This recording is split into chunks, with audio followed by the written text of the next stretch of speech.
করেন? এখন বেকার। এখন বেকার, কিচ্ছু করেন না? কি করে চলে ঘর তাহলে? ওই সিজনের মানে বাকি যে জমিগুলো আছে, ওই ওই একটু আধটু জমি আছে, নেড়ে চেড়ে চলে। কত জমি আছে আপনাদের?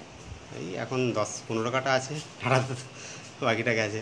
বাকিটা ওই সিঙ্গুরকে ওই কি বলি টাটা ন্যানোর প্রজেক্টে দিয়েছেন। কত জমি দিয়েছিলেন?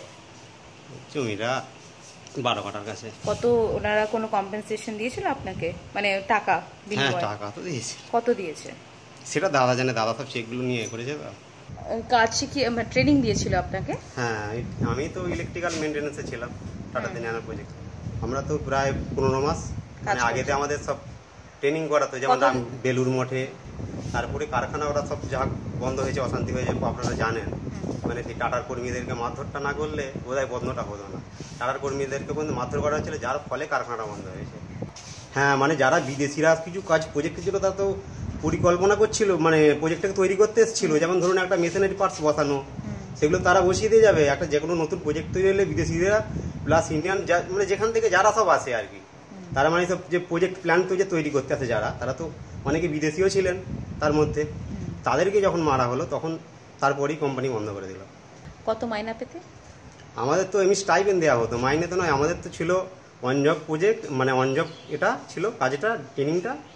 আমাদের এমনি 1700 টাকা স্টাইপেন্ড দেওয়া হতো, স্টাইপেন্ড। এবার সব কোম্পানির খরচা, খাওয়া থাকা পড়া সব কোম্পানির। তোমার মতন কত ছেলে এরকম প্রজেক্টে ট্রেনিং পেয়েছে?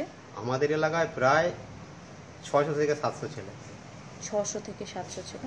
এবার অন্যান্য ক্লাব, অন্যান্য সব কলেজের ছিল, আইটিআই কলেজের, তারা মানে বাংলার আরও সব অন্যান্য যে আইটিআই কলেজ থেকে সমস্ত ছেলেরা এসেছিল এখানে।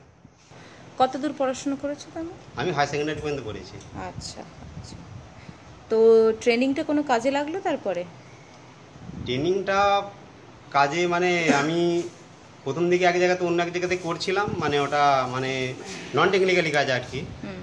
তারপর সেটা ছাড়ার পরে আর টেকনিক্যালি কাজ সেরকম যোগাযোগ হলো না, কাজ হলো না, এখন বেকার আছি। কত বছর বেকার আছে? প্রায় 3 বছর।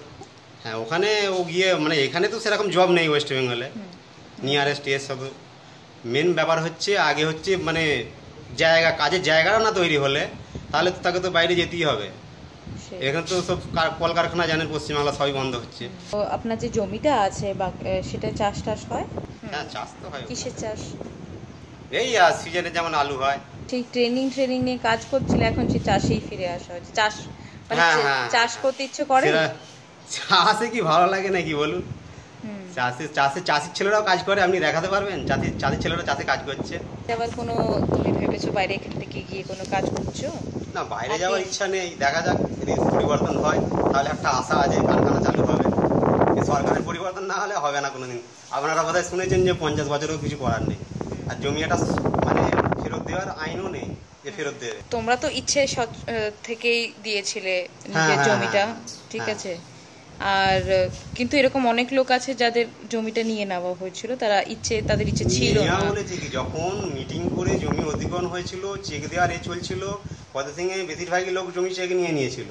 এবার কিছু কিছু বুঝতে পেরেছেন যারা সব মানে কি বলবো, যারা বিরোধিতার জন্য কিছু লোক থাকে সব জায়গাতেই, তারা তো বিরোধিতা করবে। তার মধ্যে 40 একর অনিচ্ছুক প্রমাণ হয়েছে, আর দিদি উনি 400 একর বলছে, কি করে হবে? মানে 40 একর অনিচ্ছুক লোক, তারা মানে 1000 একরের প্রজেক্টটাকে নষ্ট করে দিল। বুঝতে পারছেন কত পার্সেন্টেজে কত আসছে? তাহলে জিতলো কি করে 2011-তে মমতা? সেটা মানুষকে ভুল বোঝানো হয়েছে। জমি অধিগ্রহণটাকে এই তো আপনি তো এখানেই তো বুঝতে পারছেন 400 একর এখনো বলছে, কিন্তু প্রমাণটা কি রইল 40 একর। মোদিজির ব্যাপারে কি যা বলছিলে তুমি? মোদিজির ওই কি বলবো, মোদিজির না আসে চলে যায়, হয়তো মোদিজির মানে একটা সেই অন্য জায়গাতে আছে প্রভাব, কিন্তু এখানে সেরকম নেই। আর মোদিজি তো মানে বলে যেটা করে না, লোকে বুঝে গেছে, কালো টাকা বলেছে উদ্ধার করবো ক্ষমতায় এসে প্রথমেই, কিন্তু কি করলো মোদিজি?